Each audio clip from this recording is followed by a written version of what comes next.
Tenemos la presencia en estudio de Guillermo Lascano, integrante del bloque Ahora Olavarría y secretario de la concejal Celeste Aruset, que, como anunciamos anteriormente, vamos a hablar sobre esta propuesta que tiene el espacio de Javier Milei de dolarizar la moneda aquí en la República Argentina. Pero me gustaría empezar con ¿qué es la dolarización? ¿Qué tal? Buenos días. Buen día, Guille. ¿Cómo estás? Bueno, la dolarización es en realidad una simplificación de terminología. En realidad, en sí lo que propone Javier Milei es la libre competencia de moneda. En realidad lo simplificó en esa palabra dolarización para que doña Rosa pueda entender de qué se trata, ¿no? Esa es la conclusión, pero en realidad la discusión es mucho más amplia, es mucho más enriquecedora y es el único espacio político que lleva una propuesta pura y exclusiva donde realmente hace la diferencia.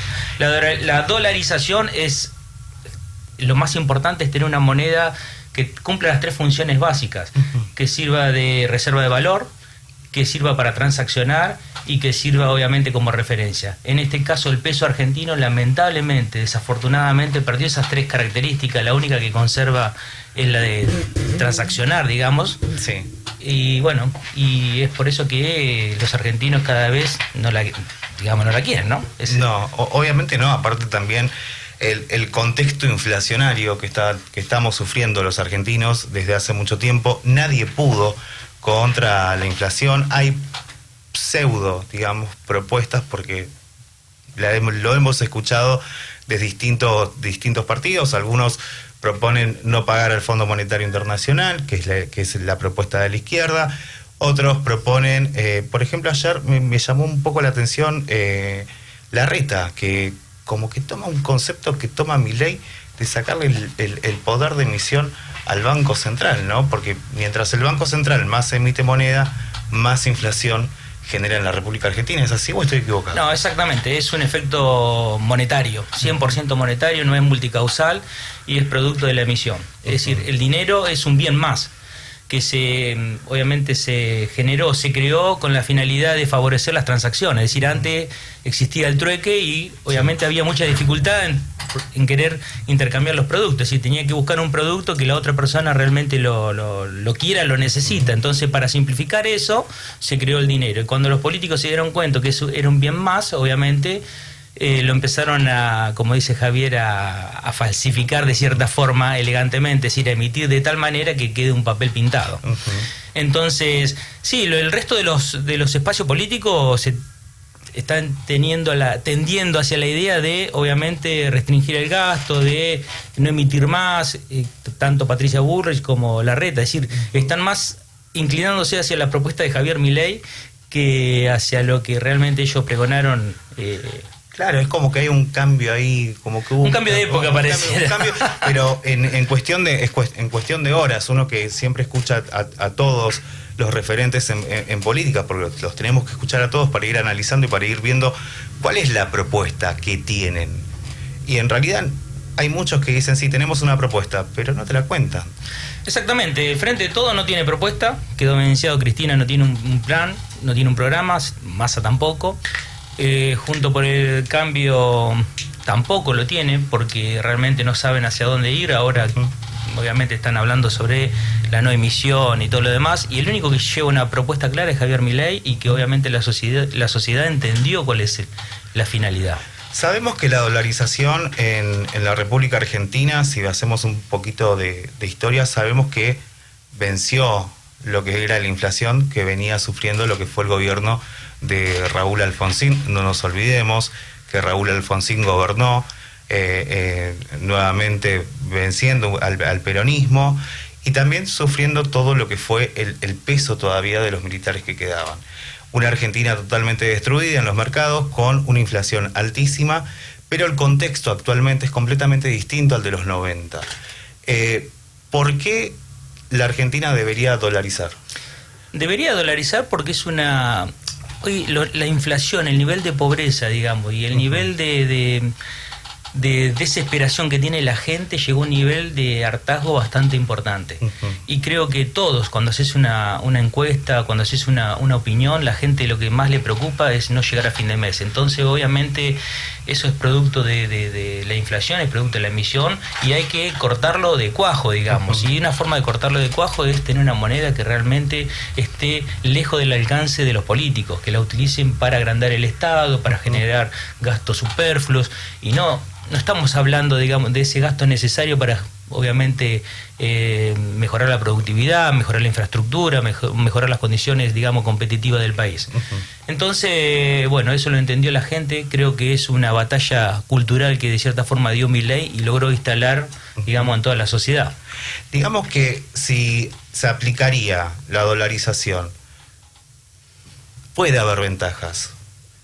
Una sería quitarle el poder político a los partidos políticos de la moneda. En realidad, la primera ventaja que tiene es la condición de que es irreversible. Es decir, porque vos, Javier, podría tener si él tiene la firme convicción de no emitir, podría dejar de hacerlo y conservar el Banco Central. Sí. Pero eso, ¿por cuánto lo haría? Mientras esté en la gestión él, que son 8 años máximo, 4 y una renovación, 8 años. Y en realidad en un país que se quiere transformar, en 8 años no es nada. El plan de Javier Milei apunta a 30, 40 años, y eso es lo que tenemos que empezar a entender nosotros. Es decir, la irreversibilidad de la libre competencia de moneda es lo que te permite que cuando haya cambio de gobierno no toquen la moneda, independientemente del espacio político que le toque gobernar. Es decir, sacarle, digamos, ese instrumento para hacer política de la mala, como dice Celeste Arusé, digamos, de la que destruye valor. Pero, perdón, Guillermo, buen día. Sí, buen día. ¿No pensás que si mañana Milei no va a estar, van a volver a fundar el banco? ¿Lo van a volver a fundar? En realidad puede llegar a refundarlo, pero en realidad va a haber un concepto de la sociedad que se lo va, digamos, no lo va a permitir, salvo que engañen a la sociedad y que no entren con esa finalidad, como dijo un reconocido político. Pero el problema, digamos, también hay que entender que la dolarización no es, digamos, la receta mágica que va a transformar. Es un paso importante, pero no el definitivo. Acá hay que bajar el déficit. Bueno, según algunos economistas, la dolarización sería el paso para demoler lo que se llama la inflación. Pero también hay otros factores para trabajar en la República Argentina. Y una tiene que ver con el déficit, con los impuestos. ¿Cómo sería? Sí, bueno, Javier lo plantea en tres, digamos, momentos, en 3 dimensiones. Se necesita sí o sí una reforma tributaria, una reforma previsional, digamos, achicar el Estado, hacerlo más competitivo, porque vos en realidad lo que vas a abrir las puertas y vas a salir al mundo a competir. Entonces necesitas generar herramientas, y obviamente el costo laboral es algo importante, digamos es... ¿Se hablaría de una reforma laboral? En realidad es importante ir hacia un cambio, porque ya la reforma de cierta forma o indirectamente ya está sucediendo. ¿Qué cantidad de empleo negro tenemos, digamos? En realidad este sistema ya dejó un montón de gente afuera. Y obviamente no solamente la posibilidad de tener un trabajo registrado en blanco como corresponde, sino de aportes a previsionales y también de jubilados que realmente hoy le tocan jubilarse con la mínima y obviamente después de tantos aportes. Después de tantos aportes, ¿no? Entonces, lo que sí hay que hacer, Argentina tiene que entender que tiene que salir a competir. Y para competir es la posibilidad, digamos, de generar valor. Hay que generar valor, hay que cambiar el chip, la cabeza y enfocarse a aquellas cosas que hacemos bien, que tenemos una ventaja competitiva con respecto a los otros países. Entonces, por eso, obviamente, el campo es una de las herramientas que necesitamos dólares. Y si nosotros logramos una moneda fuerte, independientemente, todos hablan de la dolarización, pero lo va a elegir el pueblo. Puede ser el dólar, puede ser el yen. Si hay un cambio en el orden mundial, a lo mejor que se dividen en bloques puede ser el yen. Digamos, es una discusión, una elección que va a tener el pueblo, y que la moneda puede ir variando, no va a ser el dólar y va a quedar fija en el dólar. Sí necesitamos una moneda que sea fuerte. ¿Esto brindaría posibilidad de poder crear en conjunto con los países que integran el Mercosur una moneda como lo es el euro? En realidad yo tengo dudas sobre eso, porque generalmente se habló una propuesta creo que del radicalismo, y que está atado siempre a países que realmente en el Mercosur el populismo siempre de una u otra manera reinó, digamos, pasó. Entonces necesitas una moneda con un país que sea realmente confiable. Esa es la realidad. Y ahí quedaríamos pendientes a lo que sucede con el dólar y a la economía norteamericana, ¿no? De cierta forma sí, desde el momento que vos elegís el dólar. Si vos elegís el dólar y Estados Unidos se transforma en un país populista, bueno, podés saltar hacia otra moneda, es decir, lo que te permite esa versatilidad. Pero obviamente que el nivel de emisión que tiene Estados Unidos es incomparable con... incomparable, claro. Y el tema del salario, ¿no? Porque el salario, digamos, si bien los argentinos compramos muchas cosas en dólares, aunque digamos que no, nos venden las cosas en dólares. Por ejemplo, con la disparada que hubo la semana pasada, hubo ciertos productos, ciertas materias primas propias que no se vendían directamente. Sí, exactamente, lo que genera la inflación es eso, es digamos la pérdida de poder de referencia del precio, una variable tan importante. Es decir, cuando vos no sabés a qué precio vas a reponer, no vendés. Pero, a ver, Pero pregunta, lo decía de Felice. Sí, la pregunta es la siguiente. Imaginemos que se dolariza. ¿Se sabe el precio estimado del dólar? El precio real del dólar que debería estar actualmente en lo que es nuestra economía. Porque tenemos un dólar de venta legal que está 200 y pico de pesos. Tenemos un dólar blue que se va disparando. Tenemos un MEP, tenemos un contado con liquidación. Tenemos 48 tipos de dólares. Creo que somos el único país. Pero el precio real, ¿se sabe aproximadamente de cuánto sería? Hoy en día es una ecuación matemática, digamos, y es fácil de sacar. Hoy aproximadamente estaría en los 480 pesos del dólar. No 5.000, no 2.000 como dijo ayer Larreta, ni 6.000 como dijeron, inclusive escuchando acá en Olavarría un concejal en otra radio.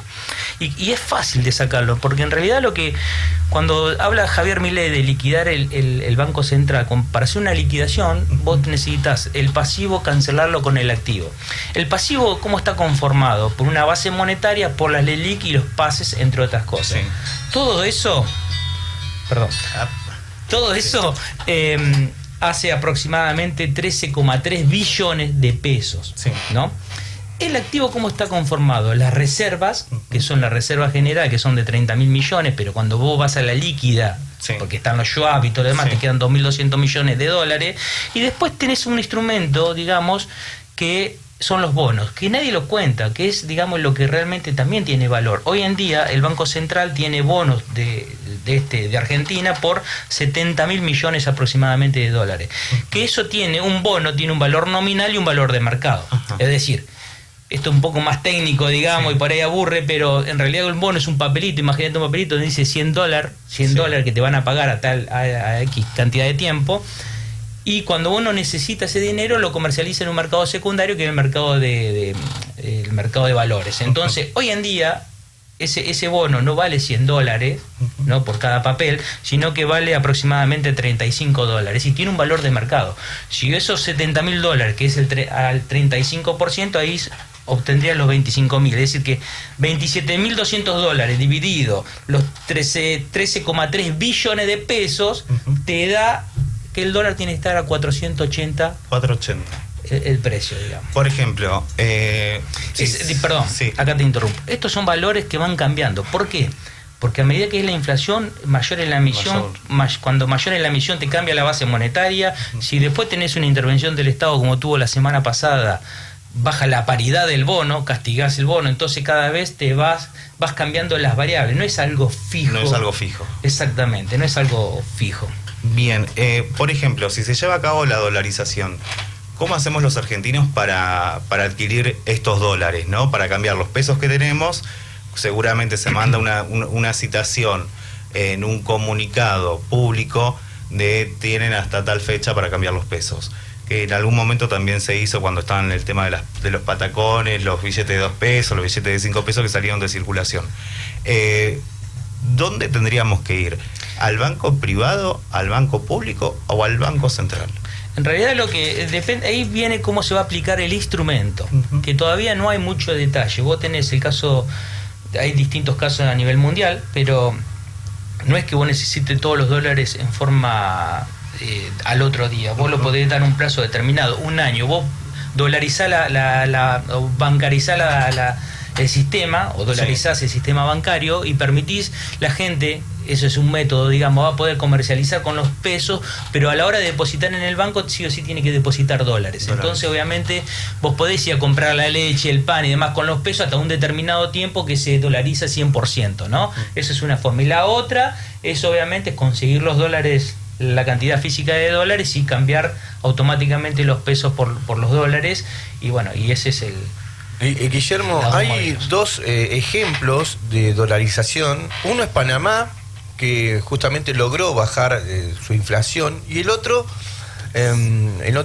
país Ecuador. es Ecuador, que no le fue tan bien.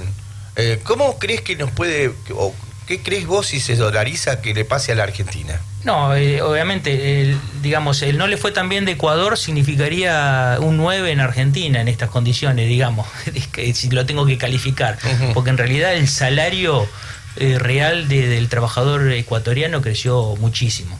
Tal es así que hay inversiones acá. Es decir, todo lo que es el desarrollo de la acuicultura en Argentina es producto de ellos. Es decir, que es mucho más fácil venir a invertir acá por esos dólares que realmente hacerlo allá, ¿no? En realidad nosotros vamos a tener un efecto que va a ser magnífico. Esto no es de un día para el otro, ¿eh? Estamos hablando mínimo 2 años, porque la emisión es un proceso. Primero va a haber una caída, una cierta caída, que es lo que viene sucediendo. Todos los meses cae el salario en peso real, digamos, porque esa es, digamos, ahí te voy a mezclar dos conceptos. Eso es el efecto negativo de la inflación, porque si crecerían todos los precios, como muchos dicen, no, es el crecimiento proporcional de los precios. No, si fuera proporcional no habría problema, porque si mi salario crece proporcionalmente a los precios, no se cae la capacidad de compra mía, y por lo tanto, ¿cuál es el problema? Habría más cero en la calculadora, pero yo podría adquirir la misma cantidad de bienes y servicios. El problema que hoy sufre la Argentina es que el salario crece por debajo de los precios, y obviamente la brecha cada vez se dispara y genera más pobre y todo lo demás. Volviendo al tema de la dolarización, para mí... Y además, además lo que decías vos, que cada vez hay más gente fuera del sistema. Entonces esa gente que está fuera del sistema no tiene paritarias. Exactamente. No tiene paritaria y no tiene cómo defenderse. Exactamente, ¿me entendés? O sea, el tipo que está en blanco, bueno, bárbaro, va a conseguir una paritaria. Pero cada vez hay más gente que, no sé, por distintas razones, lo que sea, judiciales, extra, hay mucha gente que está en negro o que es monotributista, siendo que trabaja en lugares en un trabajo bajo patrón. Pero bueno, como que ya no sos empleado, sos un monotributista. No tienen posibilidad de decir, che, vamos a negociar una paritaria. Tal cual, exactamente. Eso el mercado va determinando... De que está la gente que está fuera del sistema. Exactamente, sí. Bueno, con el tema de más allá de eso, lo que le va a producir a la Argentina es la famosa, digamos, inversión, que es la inversión extranjera directa. Es decir, cuando vos optaste y decís, bueno, mira, yo no voy a generar inflación, sino que las condiciones son estas, ahí lo que hace el empresariado es apostar, y Argentina no tiene un problema de dólares, pero, digamos, en la Argentina se dice que hay la mayor cantidad de dólares per cápita en el mundo, es decir, que los dólares están. El problema es que no tenemos un proyecto a largo plazo que le dé confiabilidad a la gente de poder sacar los dólares del colchón e invertirlo. Hoy en día no hay ningún proyecto es viable. No, inclusive es más, si te querés comprar una propiedad, la pagás en dólares. Exactamente, tal cual. Es algo de lo que yo siempre renegué. Sí, Digo, el peso existe porque es obligatorio, el curso obligatorio, si no, calculo que hoy en día no sé si existiría el peso. También hay una cuestión que fue así como una charla de cena el otro día, lo tiro así, donde hablábamos de que hay una cuestión política también detrás, de no cerrar las cuevas que venden este dólar ilegal, este dólar conocido como blue. ¿Por qué pasa esto? ¿Por qué los políticos en sí no toman acciones represalias hacia estas cuevas? Porque son cuevas que las conocemos todos. Vos vas a Capital, tenés, inclusive acá también tenés. Entonces, es una cuestión política de no acabar con las cuevas y seguir con esta venta de un dólar que es ilegal, lamentablemente. Yo, la verdad que ahí hay una discusión más que nada filosófica también, sí. Porque en realidad, ¿cuál es el ilegal? ¿El ilegal es el oficial o el blue? Porque yo el oficial no puedo acceder. No, digamos, pasa que nadie puede acceder. Por eso, entonces, en realidad, Y vos podés llamar a, por ejemplo, te invito a que llames, y seguramente lo has hecho, y hables con el, por ejemplo, con el presidente de la Cámara de la Unión Industrial de Olavarría, y hay pymes... Mañana lo tenemos. Bueno, exactamente, César Longo, pregúntale, hay pymes que no pueden hacerse de los dólares para importar los insumos, No. y sucede acá, no sucede en la provincia, sucede en Olavarría, es decir... Doña Rosa convive con empresarios pymes locales que sufren esa situación. Entonces, él accede, ¿cómo accede? ¿Cómo paga los sueldos? ¿Cómo genera su productividad? Tiene que hacerse de los dólares de alguna manera. Entonces, se genera un mercado alternativo. Todo lo que es prohibición, digamos, generan mercados alternativos. Eso es la ley seca, digamos. La ley seca de Argentina. Exactamente. Lamentablemente, ¿no? Pero bueno, también esta dolarización, esta propuesta de dolarización es el tema de hace 15 días, donde todos están hablando, donde todos están opinando. Gente que antes estaba a favor de la dolarización, ahora parece ser que no está a favor de la dolarización. Pero bueno, también como hablábamos, el contexto está siendo completamente distinto. Y lamentablemente, tanto el sector agropecuario, el sector industrial, el sector textil, son sectores que pagan sus productos en dólares. Pero mi pregunta es, que no sé si hablamos de esto, creo que te lo pregunté al pasar, pero no me lo respondiste. Con respecto a los salarios, ¿no? O sea, donde vemos que hay una gran baja en los salarios y cada vez es mucho más bajo con respecto a lo que tiene que ver con la inflación. ¿Cómo se podría llegar a un acuerdo? Porque esto es importante, porque también tiene que ver con los costos sociales que estaría pagando esta dolarización y los distintos sectores de trabajadores en la República Argentina. Sí, en realidad, bueno, cuando vos mirás la estadística de los países que han dolarizado, el salario real, como te dije, creció significativamente. Es decir, que a largo plazo, digamos, genera ventajas que son indiscutibles, digamos. ¿Cómo se podría aplicar en Argentina? Yo, obviamente, pensando en voz alta, creo que hay que ir hacia una flexibilización. ¿Y cómo se puede instrumentar eso? Se puede instrumentar de dos formas, digamos, coexistiendo los dos sistemas.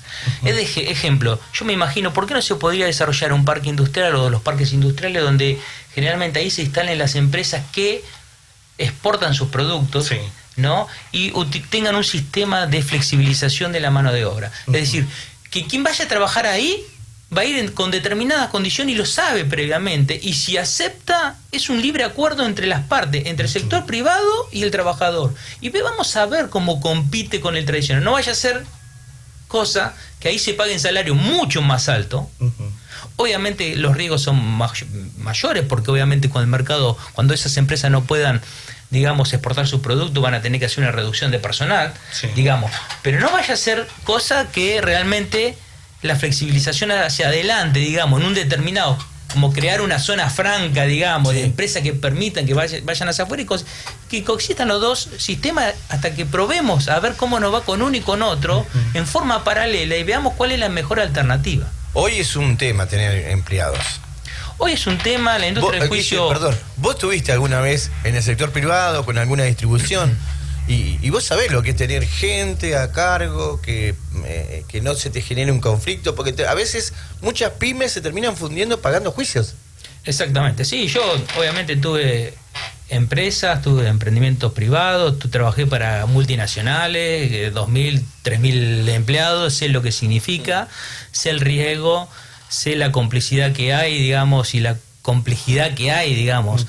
Y la verdad que ya es increíble, más allá de que obviamente general, digamos, una burocracia que es insostenible, digamos, de trámite, de papel y demás, lidias con un, digamos, lidias con un sindicato, lidias inclusive con toda la industria que hay atrás del juicio. Inclusive también lo que cuesta poner un empleado en blanco. Hay pymes que no pueden directamente hacerlo.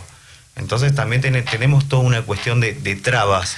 Sí, y bueno, más allá de eso, y eso dispara algo que realmente el único que lo propone es Javier Milei, que habla de la coparticipación. En realidad, cuando vos te pones a analizar, de un salario, vos tenés generalmente una carga social, unas contribuciones que rondan entre el 48%, depende del tipo de sindicato y todo lo demás, pero después tenés impuesto, esa persona que cobra su salario, que aporta eso, a través del trabajador, a través de la patronal y a través de su aporte, digamos, después aporta el IVA, ingreso bruto, de que están metidos dentro de los alimentos. Cuando querés acordar, de punta a punta es un 84%, es una carga tributaria altísima. Sí. Digamos, es algo increíble. Para que te des una idea, cada 50.000 pesos que nosotros mandamos, por ejemplo, de Olavarría, se manda hacia provincia y nación, recibís 5 pesos. Es decir, ¿por qué no hacemos al revés? ¿Por qué no nos quedamos con los 55.000 pesos y le cedemos a Nación 5 pesos y que ellos lo utilicen para la seguridad nacional, para la seguridad interior y para la justicia, que los tres, y cada territorio compite entre sí, ¿no? Entonces el municipio de Olavarría va a competir con el de Azul, con el de Tandil y todo lo demás, y el municipio que mejor haga las cosas, más desarrollo va a tener. Hoy en día la coparticipación lo único que hizo es generar feudales, porque el principio, la normativa, la finalidad de la coparticipación era reducir la brecha, digamos, que hay de pobreza, digamos, diferencias competitivas entre las provincias que menos tienen y las provincias que más tienen. Hoy en día sigue, cada vez la brecha es mayor, es decir, que no se corrigió eso. Y si no, entonces, te dibujan la cantidad de habitantes para recibir más. Entonces, ¿por qué no probamos con otra cosa? Si queremos hacer las mismas, hacemos las mismas cosas, no nos va a ir distinto. No, obviamente que no. Bueno, Guillermo, la verdad que ha sido un gusto tener esta clase y escuchar el proyecto. Tenemos que seguir, obviamente. Bueno, la verdad que sí, no hemos hablado nada de lo local, del proyecto Celeste, de cómo estamos trabajando. No hablamos nada. Pero bueno, en lo local también hay cosas para hacer que son importantes, y es lo que realmente nosotros nos abocamos mucho a lo local, porque es lo que realmente queremos transformar, y creo que con Celeste nos propusimos armar un proyecto, que convenza a la gente, invitar a la gente a que lo conozca, porque la verdad que para nosotros, obviamente, va a ser nuestro hijo el proyecto, y va a ser el mejor proyecto. Te está escuchando en este momento. ¿Cómo? Te están escuchando ahí en un estudio y te mandan saludos, me dijo. Bueno. Es el Milei de Olavarría. Bueno, muchas gracias. Ahí le mandamos un abrazo a Celeste. Que nos está escuchando del otro lado. A ver, sigamos plenamente a lo local. Yo me acuerdo que hubo un proyecto que lo presentaron en la Unión Industrial. ¿Se va a seguir con ese proyecto que presentaron? En realidad sí, que es el plan estratégico. Nosotros tenemos, y acá te lo voy a adelantar y lo voy a hacer muy cortito porque si no me van a robar las ideas. Nosotros estamos trabajando en 3 ejes, digamos. El eje más importante es el plan de inversiones. Digamos, nosotros creemos que podemos desarrollar un plan de inversiones sin precedente en Olavarría porque tenemos los recursos. Pero para generar un plan de inversiones que se va a desarrollar con el plan estratégico que presentamos, es decir, el plan de inversión habla de cómo vamos a generar los fondos, ¿no? Claro. El título es hermoso, pero doña Rosa me va a preguntar, sí, va fantástico el plan de inversiones, pero ¿dónde van a salir los fondos? Bueno, para eso necesitamos los otros 2 ejes, una reestructuración económica y financiera del municipio, porque evidentemente el municipio lo que ha hecho del 2016 hasta ahora es erosionar su ahorro, y cuando vos erosionás el ahorro, lo que te saca es la capacidad de inversión. Entonces, es modificar eso, volver a la ecuación del ahorro para poder financiar el plan de inversiones, es conectar los 2 ejes, y el tercer eje es la desburocratización del Estado, es decir, volverlo un municipio más ágil, sacar todos los trámites burocráticos de gestión, tasas y sellos que realmente no, lo único que sirven es para dar vuelta por la municipalidad o por donde sea que ir, ¿no?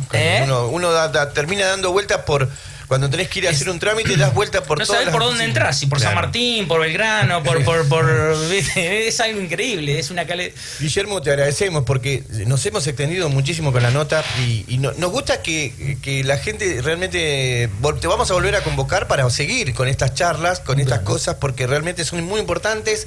No hemos tenido un montón de preguntas, ahí lo veo a ese que se apuntó con el tema de lo que le importa al tipo común. Los temas importantes, que la política hoy está más pensando en sus causas que en lo que le pasa a la gente, ¿no? Y de hecho, con el espacio de ustedes viene generando como un nerviosismo dentro de los... Se percibe, se percibe, ¿no? Y bueno, ya te digo, cuando gustes, acá no tenemos censura, acá no nos van a llamar. Y Bueno, no nos eso van a es decir- importante, es muy no nos importante. van a decir nada, no nos van a decir, che, este sí, este no. Nosotros siempre tratamos de ser que todo el mundo hable y que todo el mundo diga su verdad. Después la gente que está del otro lado es la que va a decir si es la verdad que quiere escuchar o Claro. o ustedes dicen cualquier cosa. Justamente esa es la idea, ¿eh? Bueno, le agradezco el espacio y bueno, hasta la próxima. Hasta la próxima, más te vale que vuelvas. Así dialogábamos con Guillermo Lascano, ex concejal también, integrante de Ahora Olavarría. 43 minutos de las 8 de la mañana, hacemos una tanda, venimos con el pronóstico extendido. Presentó Ciarpela